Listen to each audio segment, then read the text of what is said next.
China, yang dipandang sebagai kekuatan ekonomi terbesar kedua di dunia, sedang mengalami guncangan besar. Semua orang sudah mengetahui bahwa wabah virus corona melanda China dan menyebar ke seluruh dunia, namun kenyataan yang belum banyak diketahui orang adalah bahwa China sedang berada di tengah-tengah gelombang beberapa tulah. Beberapa rabi Yahudi melihat ini sebagai pengulangan tulah-tulah Mesir pra-mesianik.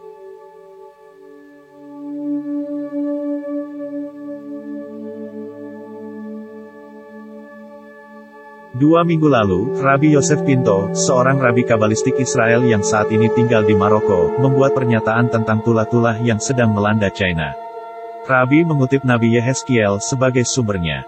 Dan aku akan mencurahkan murkaku ke atas Sin, kekuatan Mitzrayim. Dan aku akan memotong kumpulan orang banyak No. Dan aku akan memberi api di Mitzrayim, Sin pasti akan sangat menderita, dan No akan dikoyakkan, dan Nov akan sengsara di siang hari. Yeh bab 30 ayat 15 dan 16. Dalam bahasa Ibrani modern, Sin adalah sebutan untuk China. Sedangkan Mitzrayim, Mesir, adalah gambaran dari dunia ini, dengan China yang merupakan tulang punggung ekonomi dunia.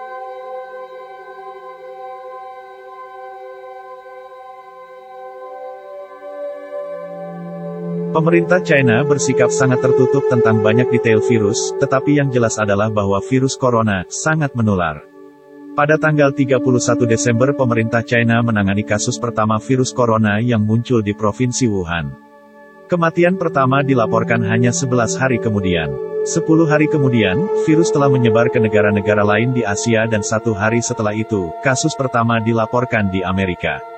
1 bulan setelah kasus pertama dilaporkan, Organisasi Kesehatan Dunia menyatakan darurat kesehatan global dan pembatasan perjalanan dilakukan.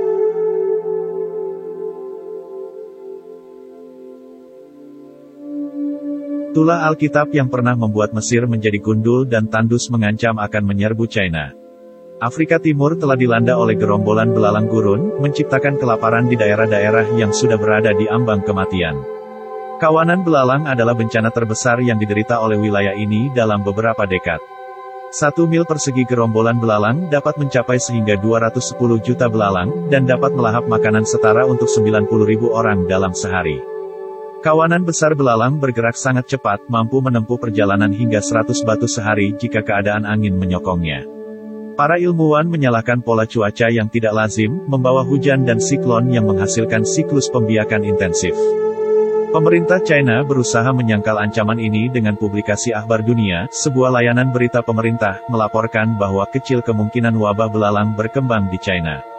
Pemerintah menyarankan agar para petani memelihara itik dan ayam untuk mengendalikan kawanan belalang yang menghampiri mereka. Divisi Pertanian Pemerintah China telah melepaskan 1.000 pasukan itik untuk melindungi perbatasan Xinjiang. Namun pemerintah tidak menyebutkan bahwa spesies belalang yang mengancam China mengeluarkan phenylacetonitrile, sekresi berbau busuk yang dimaksudkan untuk menangkal predator. Dan burung biasanya tidak memburu mereka sebagai sumber makanan. Artikel itu juga menyarankan bahwa belalang dapat digoreng dan dikonsumsi oleh penduduk, memberitakan bahwa beberapa petani menganggap wabah belalang itu sebenarnya adalah berkat. Namun bagi para pembaca nubuat Alkitab, belalang adalah tulah-tulah akhir zaman yang menghidupkan kembali gambaran Mesir pra-Eksodus.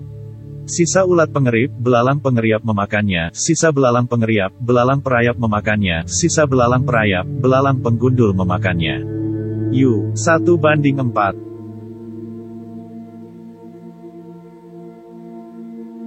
Hanya beberapa bulan yang lalu, ketika virus corona masih berinkubasi di pasar basah Wuhan, para dokter China berjuang untuk mencegah wabah jangkitan bakteria yang meledak menjadi epidemi. Hanya sedikit kes yang didiagnosis, tetapi penyakit ini memiliki sejarah yang mengerikan dan China adalah salah satu dari sedikit negara yang terancam oleh epidemi penyakit secara teratur. Wabah jangkitan bakteria sedang datang dengan hampir 50.000 kes manusia didiagnosis dalam 2 dekade terakhir. Sekarang ini dikategorikan oleh Organisasi Kesehatan Dunia sebagai penyakit yang muncul kembali. Wabah ini terakhir di Amerika terjadi pada tahun 1924 dan berpusat di Los Angeles. Tulah ke-6 di Mesir, bisul, mungkin sekali adalah wabah ini, yang gejalanya khas adalah lesi kulit seperti bengkak yang membentuk bisul hitam. Lalu, mereka mengambil jelaga dari dapur peleburan, dan berdiri di depan Fir'aun, dan Musa menghamburkannya ke udara, dan jelaga itu menjadi sebuah bisul yang melepuh pecah menyebar pada manusia dan pada ternak. Keluaran bab 9 ayat 10. Hubungan antara wabah jangkitan ini dan Mesir terbukti pada 2010 ketika para ilmuwan menelusuri wabah ini hingga ke Mesir kuno. Masyarakat kuno hidup berdekatan dengan ternak mereka, dan wabah itu dipindahkan dari hewan kepada manusia oleh kutu. Saat menyelidiki reruntuhan di Mesir, para ahli Mesir menemukan sisa-sisa tikus-tikus Nil berusia 3000 tahun dan dengan menggunakan saringan halus mereka menemukan sisa-sisa kutu, yang keduanya merupakan pembawa wabah. Tulah, sehin, bisul, seperti halnya semua tulah yang melanda Mesir sebelum Eksodus, dinubuatkan untuk muncul kembali pada akhir zaman, baik oleh Nabi Zakaria maupun Rasul Yohanes, yang menggambarkannya sebagai penyakit daging yang membusuk. Dan inilah tulah yang akan Tuhan timpakan kepada semua bangsa yang berperang melawan Yerusalem. Dagingnya akan membusuk sementara dia masih berdiri tegak di atas kakinya, dan matanya akan membusuk di dalam rongganya, dan lidahnya akan membusuk di dalam mulutnya. Zakaria bab 14 ayat 12. Dan yang pertama pergi dan menumpahkan cawannya ke atas bumi. Dan terjadilah bisul yang buruk dan jahat pada manusia yang mempunyai tanda binatang buas itu dan mereka yang menyembah kepada ikonnya. Wahyu 16:2. Juga disebut sebagai kematian hitam, wabah ini telah melanda sebagai pandemi global sebanyak 3 kali. Sebuah penyelidikan pada tahun 2010 menunjukkan bahwa ketiganya berasal dari China. Pandemi ini menewaskan sekitar 25 juta orang China dan Asia lainnya selama 15 tahun sebelum akhirnya mencapai Konstantinopel pada tahun 1347. Pandemi yang sama menewaskan sekitar sepertiga penduduk Eropa. Dengan tingkat kematian mencapai 60%, wabah hitam adalah salah satu pandemi yang paling menghancurkan dalam sejarah manusia, yang mengakibatkan kematian sekitar 75 hingga 200 juta orang di Eurasia, memuncak di Eropa dari 1347 hingga 1351. Flu babi Afrika. Cina adalah konsumen daging babi terbesar di dunia, dengan lebih dari setengah konsumsi daging babi global. Upaya pemerintah untuk meningkatkan produksi untuk memberi makan penduduknya dihadang oleh wabah flu babi Afrika. Jauh sebelum kita mendengar tentang virus corona yang baru ini, wabah flu babi Afrika telah menghancurkan peternakan babi di seluruh China. Tidak ada vaksin untuk Ebola babi ini, tidak ada obatnya, dan satu kali itu menimpa sebuah peternakan, satu-satunya hal yang dapat dilakukan adalah membunuh setiap babi sehingga tidak akan menyebar ke tempat lain. Tetapi meskipun tindakan drastis ini telah diterapkan, wabah itu terus menyebar, dan pada sekarang ini, sekitar 2/3 dari seluruh ternak babi China telah musnah. Sebelum krisis ini, hampir separuh dari seluruh populasi babi di dunia ada di China, dan mereka biasanya akan menyembelih sekitar 700 juta ekor per tahun. Tapi sekarang produksi daging babi benar-benar berkurangan, dan ini mendorong harga daging babi di China melonjak. Di China sendiri, harga daging babi berada pada titik tertinggi sepanjang masa dan inflasi daging melonjak dan beberapa orang China bahkan tidak dapat membeli daging babi dalam 6 bulan. Ramalan kuno, Biksu Buddha. Ada desas-desus bahwa para elit di China menanggapi gelombang wabah ini dengan sangat serius. The American Conservative melaporkan dari seorang dokter China, tentang dampak mengerikan dari virus corona pada masyarakat China dan bagaimana pemerintah secara aktif menekan penyebaran informasi. Artikel itu juga menjelaskan banyak elit dan akademisi China yang beralih kepada sebuah teks Buddhis yang konon menggambarkan tahun 2020 dan gelombang tulah saat ini. Teks tersebut dilaporkan ditulis oleh seorang rahib Buddha di kota terlarang bernama Tuan Zhigong di awal abad ke-20 sebagai bagian dari siklus besar literatur China yang dikenal sebagai Kitab Suci Internal Kuno. Teks aslinya ditulis dalam dialek yang sangat kuno, itu diterjemahkan ke dalam bahasa Mandarin dan kemudian ke bahasa Inggris. Istri saya adalah lulusan PhD dari Universitas Tsinghua di Beijing. Ini adalah institusi yang sama seperti jika Harvard, Yale, dan MIT semuanya digabungkan menjadi satu tempat.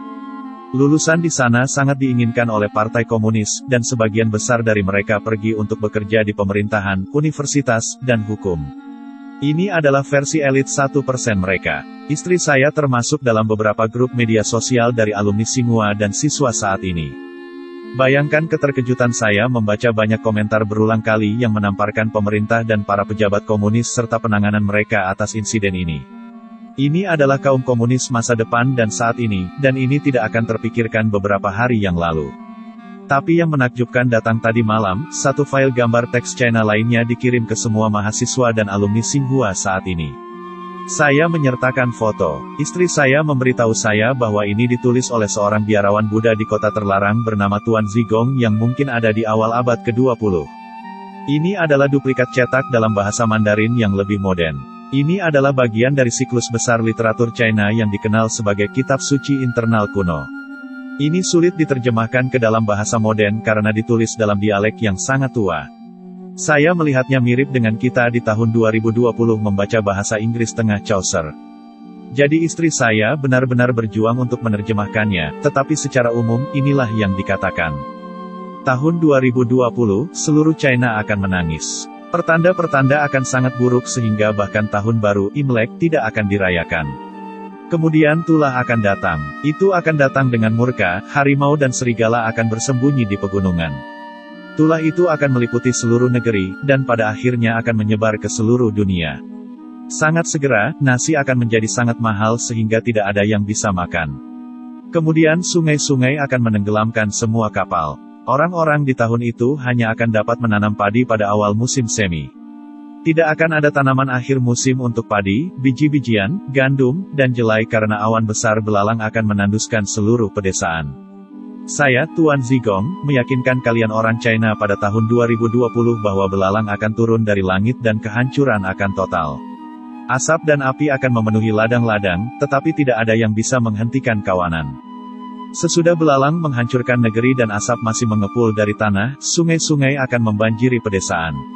Saya, Tuan Zigong, akan memberitahu kalian orang China pada tahun 2020 cara bertahan hidup. Hiduplah sangat dekat dengan keluarga dan tetangga kalian. Yang terbaik adalah menyimpan banyak emas dan makanan untuk hidup dan berbagilah dengan cuma-cuma dengan orang-orang yang Anda sayangi. Jangan mentoleransi pencuri di antara masyarakat. Jadilah pemersatu dan bukan pemecah belah. Jika kalian bisa melakukan semua hal ini, kalian akan selamat. Silakan berpendapat sesuka Anda. Saya tidak yakin bagaimana perasaan saya, istri saya sangat percaya itu. Tetapi hal yang lebih mendasar secara fundamental adalah fakta bahwa teks ini telah dibagikan dan dikomentari oleh ribuan elit China. Dalam pembangkangan sepenuhnya terhadap Parti Komunis yang telah melakukan apa saja untuk menghapuskan agama kuno mereka dan semua tanda-tanda dan pertanda-pertanda.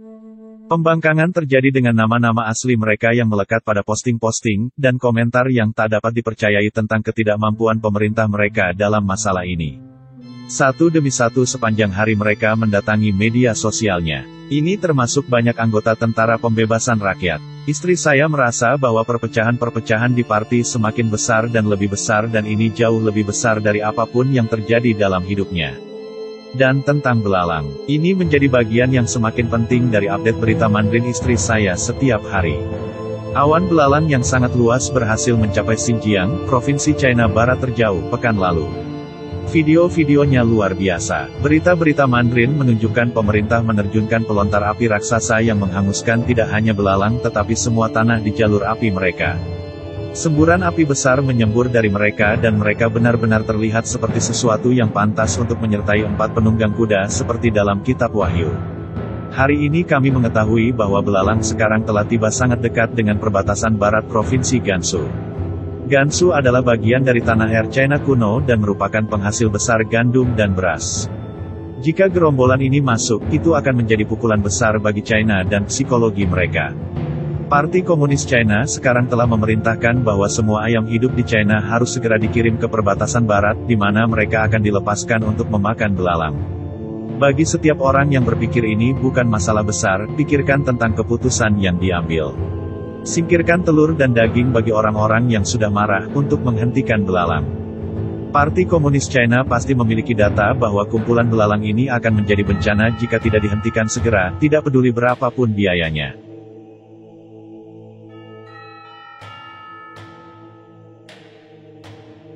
Tulah-tulah Mesir di China. Rabbi Yosef Burger, rabi dari makam Raja David di Gunung Zion, mencatat bahwa kumpulan bencana-bencana alami yang intens dan tidak wajar itu tentu saja merupakan kebangkitan dari tulah-tulah yang memukul Mesir sebelum Eksodus.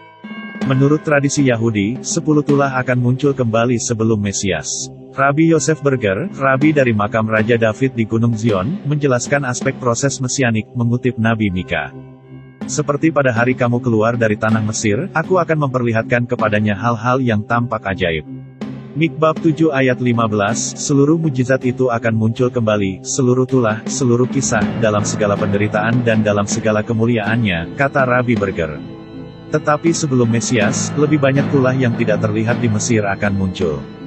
Ini adalah persiapan untuk perang Gog dan Magog di mana Elohim akan memainkan peran aktif, menggunakan kekuatan alam yang luar biasa sebagai pasukannya. Sebelum dia menyingkapkan Mesias, Elohim akan menunjukkan kemuliaannya yang luar biasa yang belum pernah dilihat sejak 6 hari penciptaan. Kita bahkan tidak bisa membayangkan seperti apa yang akan terjadi. Rabbi Berger menyebut bahwa mungkin sudah terlambat bagi setiap orang Yahudi yang sedang menunggu untuk kembali ke Israel. Banyak negara, termasuk Israel, menutup bandara-bandara mereka karena penyakit yang ditakuti ini, kata Rabbi Berger. Siapa yang bisa membayangkan hal seperti itu beberapa bulan yang lalu? Para rabi telah mengatakan bahwa ketika Mesias menyatakan diri, itu sudah terlambat, mustahil untuk datang ke Israel. Kita melihat awal permulaan dari ini sekarang. Rabbi Berger berkonsultasi dengan beberapa orang benar tersembunyi yang memberitahunya bahwa tidak ada penyembuhan yang dapat ditemukan untuk virus corona. Sifat penyakit ini ada di dalam namanya, kata Rabbi Berger. Namanya, corona, berarti, mahkota, karena akan meruntuhkan kekuatan. China, raksasa teknologi tinggi, dikalahkan, bukan oleh tentara, tetapi oleh hal kecil yang bahkan tidak bisa dilihat.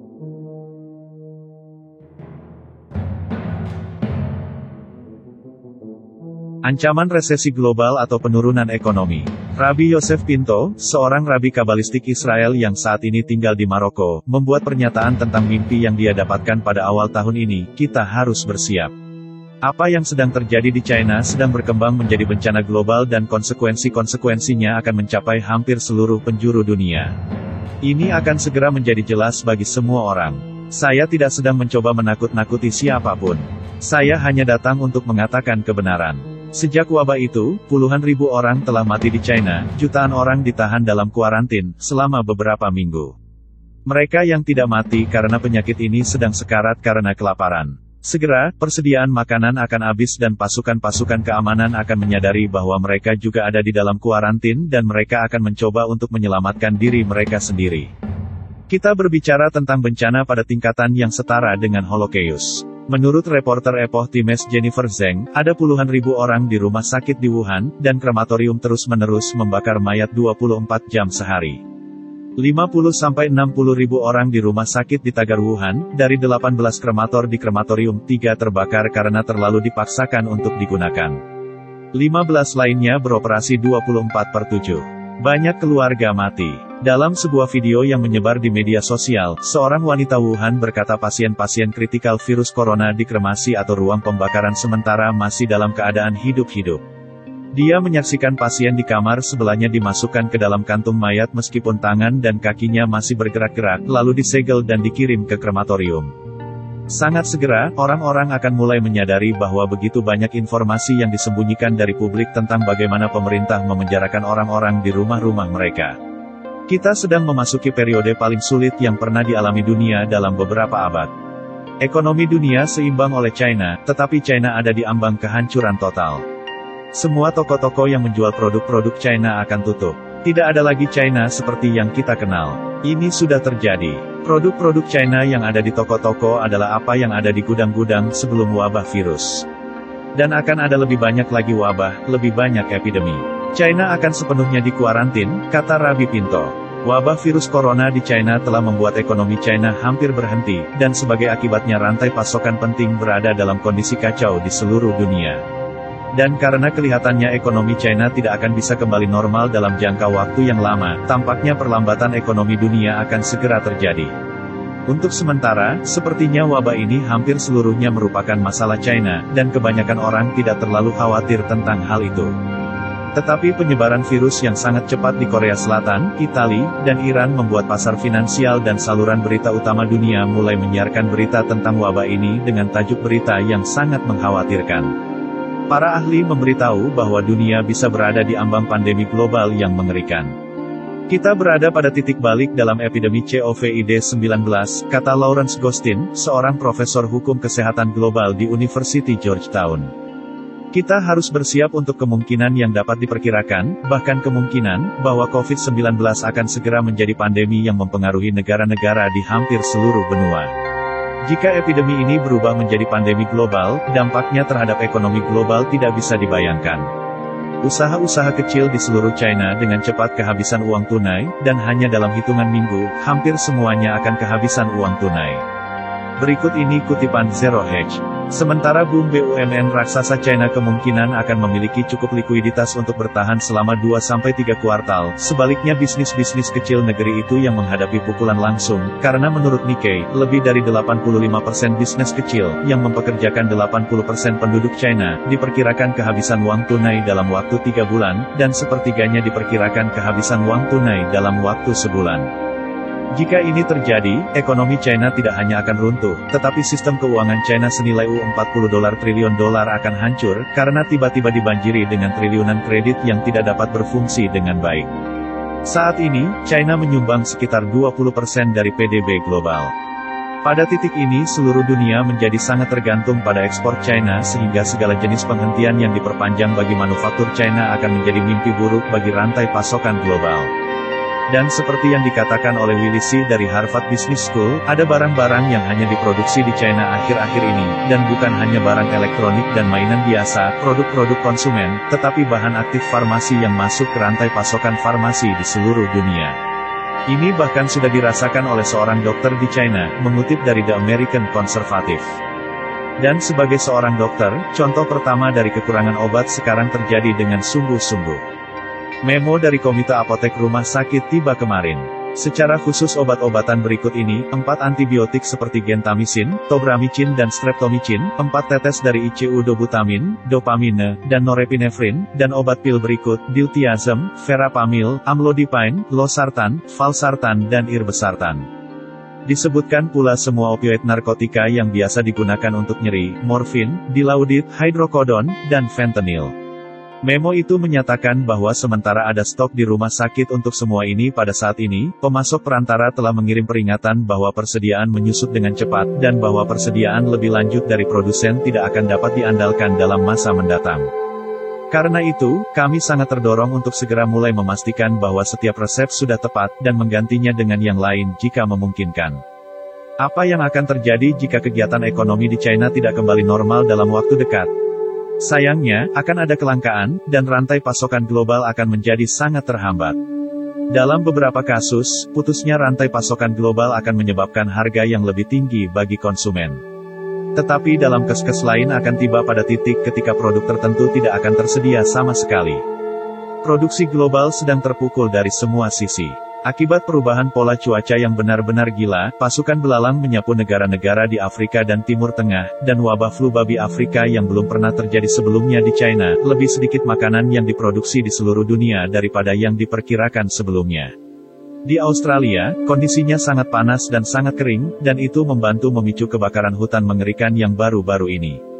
Seorang ekonomi senior Australia mengatakan bahwa ini akan menjadi produksi tanaman musim panas terburuk yang pernah dilihat negara ini, dengan margin besar. Saat ini, jutaan belalang melahap lahan-lahan pertanian di Afrika Timur dan Timur Tengah. Pasukan belalang seluas kota-kota besar melakukan perjalanan hingga 100 mil per hari saat mereka mencari makanan. Ketika mereka turun di sebuah pertanian, semua tanaman dapat dilahap secara fisik dalam waktu 30 detik. Ini adalah mimpi buruk dengan proporsi Alkitab, dan pejabat PBB mengatakan bahwa krisis ini akan menjadi lebih buruk selama beberapa bulan ke depan. Perubahan secara global sedang terjadi. Derap langkah 4 kuda penghakiman itu semakin jelas terdengar. Awan kegelapan itu semakin luas menyebar ke seluruh penjuru dunia. Dan inilah waktunya bagi kita untuk mempersiapkan diri. Dan aku melihat, dan lihatlah, seekor kuda hitam dan dia yang menunggang di atasnya yang memegang timbangan di tangannya. Dan aku mendengar suara di tengah-tengah keempat makhluk hidup itu, yang berkata, setakar gandum sedinar dan 3 takar jelai sedinar, tetapi jangan engkau merusak minyak zaitun dan air anggur itu. Wahyu bab 6 ayat 5 hingga 6.